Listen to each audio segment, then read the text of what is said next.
1、GNSS、グローバルナビゲーションサテライトシステム。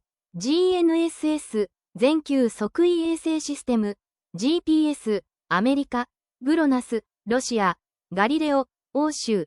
QGSS、日本。などの衛星測位システムの総称。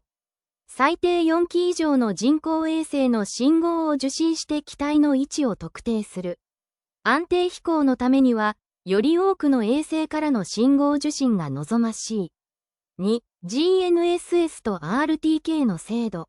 通常の GPS 測位の精度は数十メートルだが、RTK、リアルタイムキネマティック、や DGPS、サブン GPS を用いることで、数センチから数メートルの高精度測位が可能になる。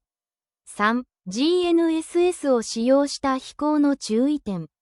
自動操縦では高精度な GNSS 測位が必要で、測位精度が低下すると飛行経路の誤差が大きくなる。測位精度に影響を与える要因には、衛星の時計精度、捕捉衛星の数、障害物によるマルチパス、ノイズなどがある。特に高度方向の誤差が大きくなるため、受信環境を考慮した設置が重要。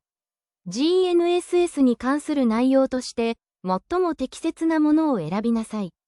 1、安定飛行に関して、人工衛星からの信号の受信数はあまり関係がない。2、GNSS は最低4機以上の人工衛星からの信号を同時に受信することでその位置を計算することができる。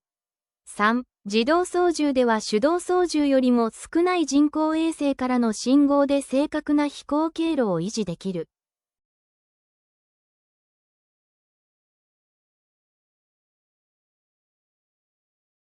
正解に。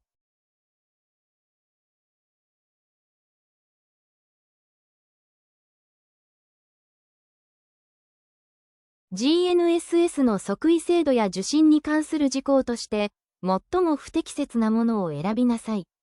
1、GNSS の測位精度に影響を及ぼすものは主に衛星の時計精度、捕捉している衛星の数、障害物によるマルチパス、受信環境のノイズなどがある。2、受信機は衛星による受信のため、周囲の地形や障害物の状況を考慮して設置する必要はない。3、人工衛星からの信号を最低4機以上同時に受信することで機体の安定を維持している。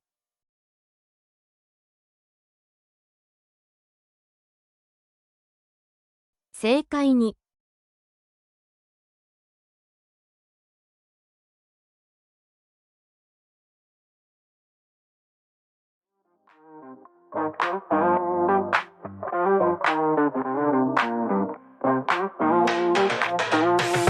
Strutting on the catwalk, lights so bright.